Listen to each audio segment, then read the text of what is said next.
The impact of social media on teenagers can be significantly detrimental to mental health. Social media use exposes teens to cyberbullying, body image issues, and tech addiction. What are the effects of excessive social media use among teenagers? News Agency of Nigeria hits the streets of Abuja to find out. The social media is awash with so many obscene pictures, articles, that is a source of distraction today to teenagers. And it's affecting their studies, their concentration, even their reasoning. Their environment too becomes too strange for them.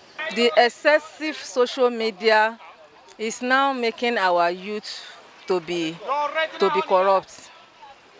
Because we see some young person going on the road with a phone, he doesn't even mind what is coming. So it's making them to endanger their life. I would say, to my own understanding, it to be more corruption of the mind. They get corrupted in the mind if they were not well guided by their parent. Now people don't watch television actually. Everybody's on social media. You get means of training in social media where you get classes, you do e-learning. So people are being carried away from television, they're being on social media 24/7. And then with insecurity, with the lack of job opportunity in Nigeria, what actually keeps Nigerians busy and happy is social media, where they go online, watch funny comedies on TikTok, funny comedies on Instagram and all that. And then the negative impact is that the social media also lead or also make us to get wrong information, whereby people don't get the actual fact of what really happened. Generally, there is a negative effect, of social media against the teenagers. Left for me,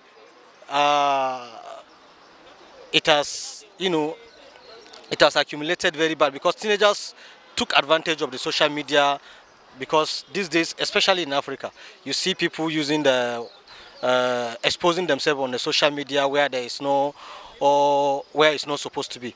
And then because of that, the moral decade has been go down. There's no morality any longer in the African society.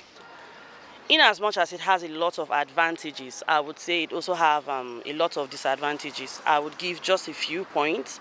Aside the social media addiction, we have our children now no longer reading. Most of them, instead of reading books, they're always online checking stuffs, checking their phones and issues, whatever it is on social media, Facebook, Twitter, Instagram, downloading movies, instead of devoting their times to books. So it's harmful academically wise, because we don't get to build children that our own parents, raised us to be. We now have children depending on others for answers who have read. And that's really a bad thing. And then aside the addiction, we have children now watching pornography, children going into fraud, children going into phishing, all because they see them online. So I can't advise my teenage child, I can't give a teenager a phone to hold. From our respondents' views, though social media has both positive and negative impact, it is important for parents and guardians to supervise the use of phones and restrict access to the internet if possible.